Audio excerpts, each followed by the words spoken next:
மறுசீரமைப்புக்கான civil சமூக கூட்டமைப்பின் பிரதிநிதிகள் மற்றும் பெண்கள் மற்றும் சிறுவர் விவகார அமைச்சர் சரோஜா போல்ராஜ் இடையிலான முக்கிய சந்திப்பொன்று அமைச்சில் இடம்பெற்றது.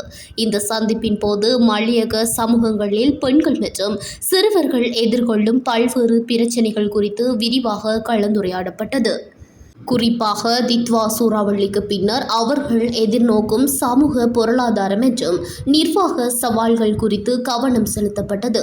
அரசாங்க சேவைகளை பெற்றுக்கொள்வதில் காணப்படும் சிரமங்கள், முன்பள்ளி கல்வி தொடர்பான சிக்கல்கள், அத்தியாவசிய ஆவணங்கள் மற்றும் நிர்வாக சேவைகளை பெறுவதில் உள்ள தாமதங்கள் ஆகியவை முக்கிய பிரச்சினைகளாக சுட்டிக்காட்டப்பட்டன. இச்சவால்களுக்கு விரைவான தீர்வுகளை உருவாக்குவதற்காக உள்வாங்குதலுடனும் அணுகத்தக்கதுமான ஆதரவு கட்டமைப்புகளை வலுப்படுத்த அரசாங்கம் உறுதி பூண்டுள்ளதாக அமைச்சர் சரோஜா போல்ராஜ் தெரிவித்துள்ளார். அனைத்து சமூகங்களினதும் நல்வாழ்வையும் வலுவூட்டலையும் உறுதி செய்வதற்கான நடவடிக்கைகள் தொடர்ந்து முன்னெடுக்கப்படும் எனவும் அவர் குறிப்பிட்டார்.